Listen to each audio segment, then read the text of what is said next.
Kani gade ke Pati CTV, bat pidang pek yaki kubor baman kasni.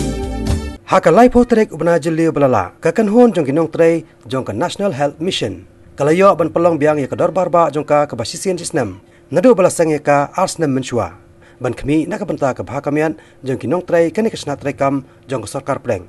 Haka ni kekanti ya kani jelang ka belong ru kasien ke baar, la pelong harilum garo ya ke bala pelong ha auditorium ke bahapo tura West Garo Hills District. Hakani kasni palat en rus pangot kinong tray jong kani ketnat na barok kharwai teli ki district jong kajala ki bahapo ka syatri jong ka National Health Mission Employees Association kilawan renti syakani kejeng kendo lang ka basisian cisnam bat ya kejelang la penya do president jong kani kaseng u Grevi Moment.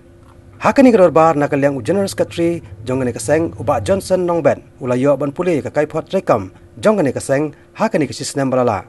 Kat bay ke kaipot jong ka jingpulot pensep ka pisapat la puli do vice president uba kemen bahalang khongwer hadin kene pat ha kejelang ka baboro sisngi lai kren sani ba halor ki babon ki jing ki ba ki nong tre jong ka NHM ki yakendo ha ka jing ya lanti jong ki ban pendap ka kamram ka bala ban set haki nalor ka je kren halor ki jing jong ki ka jelang ka lai tai saniru komno ban kham penjana susu ya ka jing sakri jong ki ha ka jelahi borak we khnang ban kentiu ka kot ka khia jong ki no sosnong Kaddo lapan kotno ya kejelang da kejing ai kublai ya ki parad khot ki balawan sementa sakni kejelang na assistant general secretary uba ar khardut. We need the government to recognize us. We need the government to know that we are part and parcel of the government.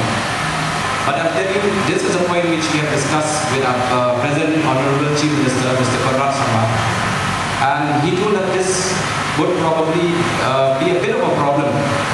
But we from the governing body actually pointed out few of the suggestions.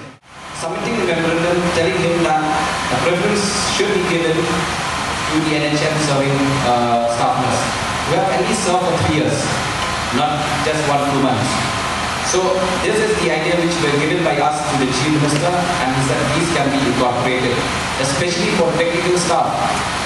Pharmacists, lab technician, staff nurse, A&M can be observed from the existing NHM cadre to the regular cadre.